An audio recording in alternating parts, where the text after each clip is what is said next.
Dans le prochain avenir, l'overpopulation a dépleté les ressources du monde, alors l'ONU décide que les pays doivent couper leur population par 5% chaque année.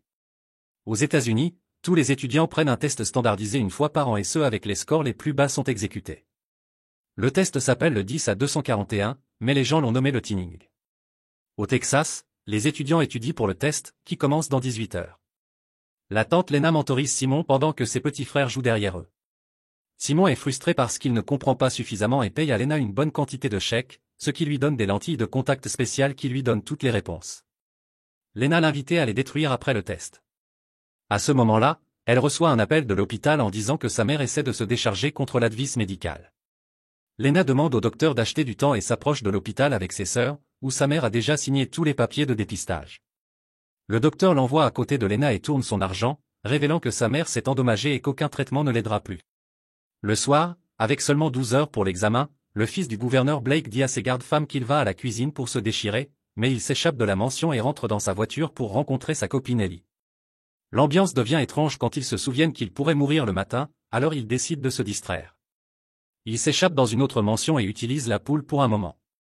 Après, il retourne à la voiture pour sortir, mais Ellie ne peut pas s'amuser parce qu'elle a peur de l'examen. Ils sont tout d'un coup interrompus par un garde-femme, qui attrape Blake à sa maison.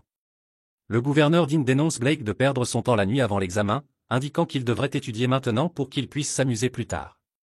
Il pense qu'Ellie est une distraction que Blake ne peut pas afforder jusqu'à ce qu'il gradue l'année suivante, mais Blake n'a pas l'air convaincu. Dean lui donne un câlin de toute façon. 3 heures avant l'examen, les gardes-femmes en noir entourent l'école avec des fenêtres, des lignes barbées et des caméras. Ils patrouillent aussi le périmètre pour s'assurer que personne ne s'échappe. Simon arrive tôt et un autre étudiant tombe par accident sur lui, causant qu'il lâche ses lances de contact. Il essaie de les trouver, mais un garde lui dit de continuer à bouger. Lorsque les étudiants arrivent, ils partagent un sad au revoir avec leurs parents, puis les gardes vérifient leurs sacs et scannent leur corps pour éviter les trucs de conneries. Blake s'approche de Lena et demande d'acheter les lances spéciales, mais Lena lui dit qu'elle a déjà vendu les dernières. À ce moment-là, un garde trouve un étudiant avec des réponses invisibles peintes sur son bras et le garçon s'échappe immédiatement. C'est la première fois que quelqu'un le fait passer les gardes, donc Lena effrient qu'elle ait hacké son compte de père pour accéder à l'enregistrement de la sécurité de la rue, en regardant comment les gardes se rassemblent le gars et l'attrapent avec un net. Puis Kellen fait une copie et l'envoie à un rapporteur. Une fois que tout le monde est à l'intérieur, les gardes mettent l'école sous le confinement. Puis les étudiants vont à leur propre salle de classe et Madame Birk essaie d'être aussi confortable et encouragée que possible, leur disant qu'il y a toujours une chance. Monsieur Glass les rappelle des règles. Ils ont 2 heures pour terminer le test, leurs yeux ne doivent jamais quitter leur tablette, et tous les grades sont finis.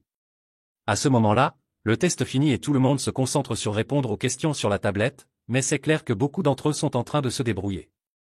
Le test est enfin terminé, les étudiants doivent quitter leur tablette et les gardes vont immédiatement vérifier les résultats sur leur ordinateur.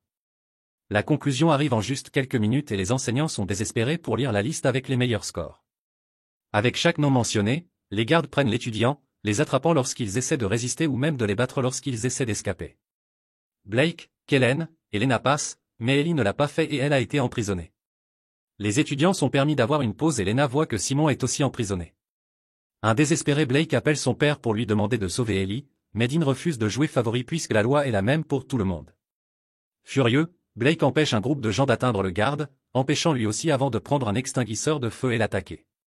Puis il saute sur le deuxième garde et l'empêche de lui dire d'escaper d'Ellie. Elle s'en va immédiatement mais les autres étudiants bloquent le corridor et les gardes s'approchent de l'étudiante, la prenant à la mort et un criant Blake est attiré. Un an passe et le prochain test sera en 24 heures. Sarah ne peut plus s'occuper de l'étudiant et va voir Glass, qui lui agit de lui donner un bon grade en exchange de faire la merde avec elle. Meanwhile, Birch visite Lana et ses sœurs, qui ont récemment perdu leur mère. Birch a apporté de l'alimentation et offre son soutien parce qu'elle sait que les petits sont en train de faire leur premier test cette année. Sur son chemin à la maison, Birch voit Sarah quitter Glascar. À la maison du gouverneur, Blake enregistre un vidéo sur son tablette, disant que si quelqu'un regarde ça, ça signifie qu'il est mort. 3 heures avant le test, Lana emmène ses sœurs à l'école, en les quizzant pour s'assurer qu'elles soient prêtes. Dean essaie de soutenir Blake avant qu'il parte, mais Blake ne l'achète pas et lui dit de le sauver pour ses discours. Un gouverneur remarque que Blake met un enveloppe dans une boîte de mail sur son chemin à l'école, alors il l'achète et l'emmène à Dean. Des instants plus tard, l'école est mise en confinement et tous les élèves prennent leur siège. Dans la classe de l'école, l'enseignant joue une vidéo animée remplie de propagande qui explique pourquoi le test est important pour sauver la Terre. D'autres pays tuent les âgés ou restriquent l'ampleur des naissances annuelles, mais l'USA se concentre sur garder les gens intelligents pour que ça puisse être bien de nouveau. Ensuite, les élèves sont donnés les tablettes et le test commence. Pendant ce temps, Dean trouve une vidéo de Blake à l'intérieur de l'enveloppe et apprend qu'il va faire le test à l'intention pour que son père puisse voir son fils mourir à cause du système qu'il défend si fort. Dean demande immédiatement aux gardes-femmes d'amener Blake à la maison, mais personne ne peut quitter l'école après le confinement. Après avoir fait quitter la salle avec son garde-femme, Dean appelle Mason, le chef de l'opération de sécurité de l'école. Dans la salle de classe, Blake répond à tout vite et mal, permettant de finir tôt. Glass trouve cela étrange. Dans la classe de l'école, un enfant s'élève et demande de l'aide, mais l'élève refuse d'aider lui car un garde le regarde. Finalement, le temps s'écoule et tout le monde met les tablettes. Cette fois, les résultats sont calculés par Mason seul au lieu d'un groupe de gardes. Bientôt, les élèves commencent à appeler les noms et l'enfant qui a demandé de l'aide est emprisonné.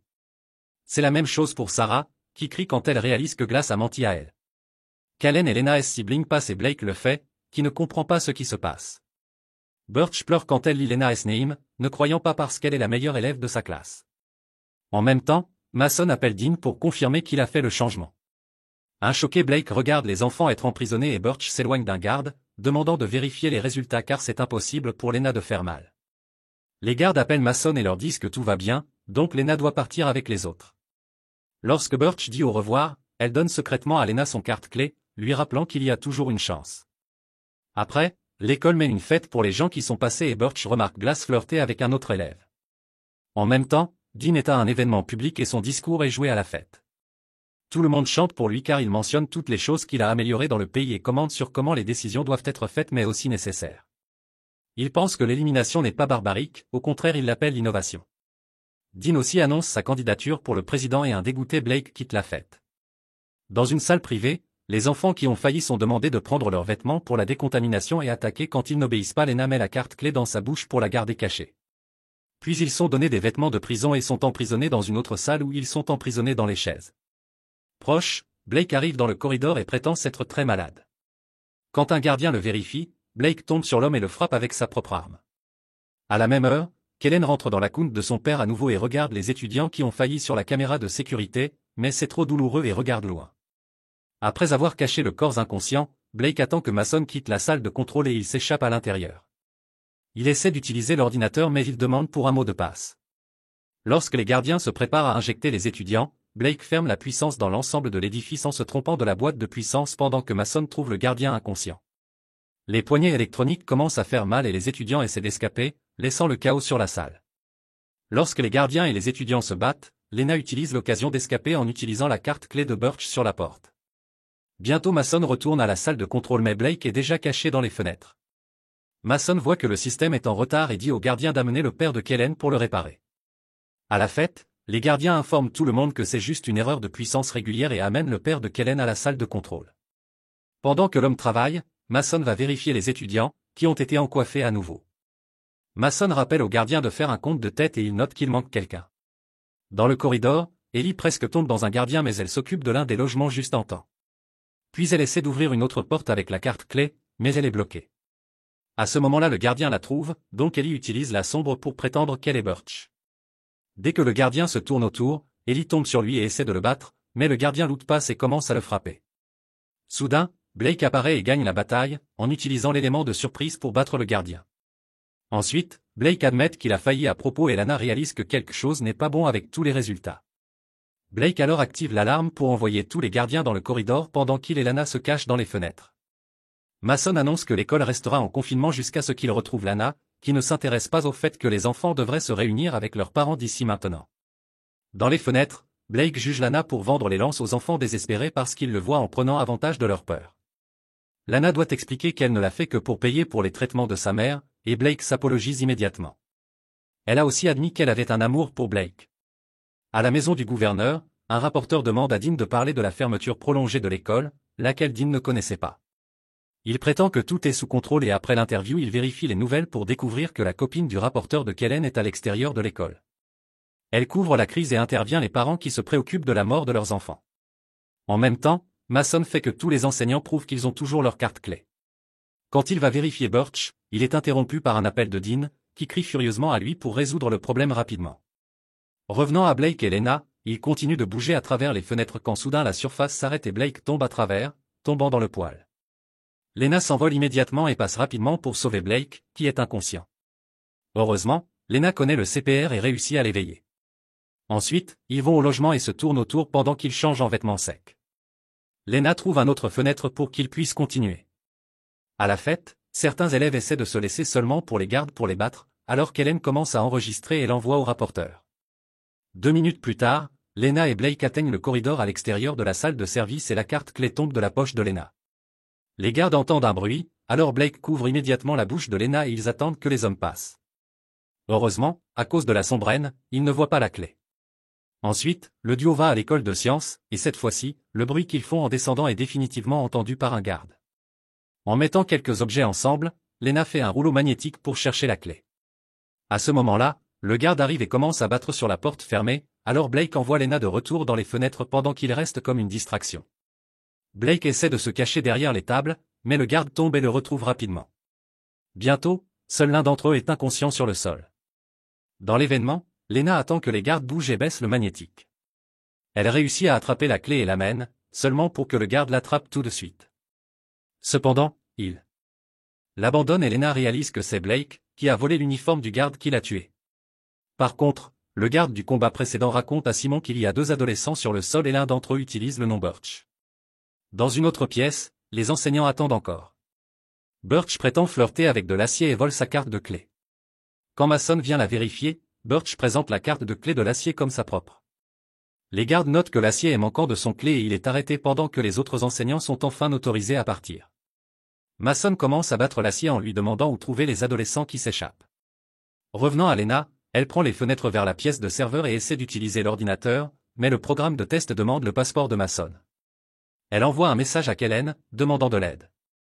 À ce moment-là, le père de Kellen termine ses réparations et la puissance revient. Kellen reçoit du Wi-Fi et reçoit le message de Lena, alors qu'il répond avec un vidéo de Mason utilisant son mot de passe plus tôt. Lena le copie et accède au système de test, d'abord en vérifiant ses sœurs pour vérifier qu'ils ont passé. Puis elle vérifie ses propres résultats et voit qu'elle a un 98%, mais a toujours failli pendant que Blake a passé avec 15%. La même chose s'est passée avec Ellie, qui a failli avec un score de 88%. Il semble que Dean ait été en train de faire de la merde avec les résultats du test depuis un moment. Parlant de Dean, il apparaît à une conférence de presse et déclare que Lena a tué 2 gardiens après avoir failli le test, mais les gardiens travaillent dur pour garder tout le monde en sécurité. Au même moment, Kellen envoie à son ami reporter le vidéo du gardien battant les étudiants qui essaient de partir, ce qui est immédiatement joué sur la télé nationale. Lena déconne que c'est ce que fait Kellen et lui envoie des images des résultats de tests manipulés. Malheureusement, Mason finit par la voir sur les caméras de sécurité et éteint l'alarme, alors qu'elle commence à courir. Mason et ses gardiens se rassemblent rapidement et elle essaie de dire quelle est la preuve qu'elle a fait le test, mais elle est arrêtée de toute façon. Au même temps, Blake trouve la salle avec les étudiants et prétend qu'il les a ordonnés de se déplacer. Les autres gardiens le trouvent étrange car ils ne sont pas informés, donc Blake n'a pas de choix que de trigger une bataille. Il n'arrive jamais à tirer quelques coups avant que les gardiens l'envoient et l'opposent aussi. À la fête, Kellen reçoit les images de la scène et l'envoie à l'analyste, qui apparaît immédiatement en live sur la télé pour annoncer sa découverte. Elle commente à quel point c'est susceptible que le fils d'un politicien ait obtenu un bénéfice de cela, et à la mention, l'équipe de Dean panique. Il pense qu'il devrait fermer la mission et laisser Lana partir, mais Dean dit qu'il a un mouvement final. Bientôt, Lana est emprisonnée avec le reste des enfants faillus et les gardiens prennent les injections prêtes. Mason appelle Dean pour demander l'autorisation de procéder, mais Dean l'arrête, disant que la liste doit être révisée. Les étudiants qui ont fait le test sont libérés et Lana s'envole pour embrasser Blake, qui est lié. Certains gardiens l'empêchent et d'autres partent à la fête pour amener les étudiants qui n'ont pas réussi le test. Cela inclut Blake, qui est aussi emprisonné avec les autres. Un par un, les étudiants reçoivent une injection mystérieuse et s'échappent. Maintenant, l'école est enfin ouverte et les parents se réunissent avec leurs enfants. Lana s'envole pour rencontrer ses sœurs, qui ont été regardées par l'étudiant.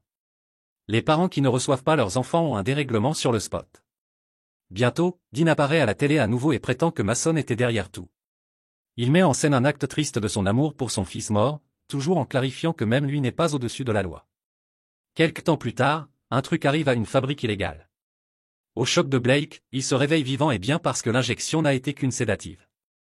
Les autres étudiants sont aussi vivants et quand ils se regardent autour, ils découvrent des étudiants faillus des années précédentes qui travaillaient à la fabrique. Blake a un autre choc quand il voit une Ellie très vivante. N'hésitez pas à vous abonner et à appuyer sur les notifications pour que vous puissiez regarder plus de vidéos comme celle-ci. Merci de m'avoir regardé.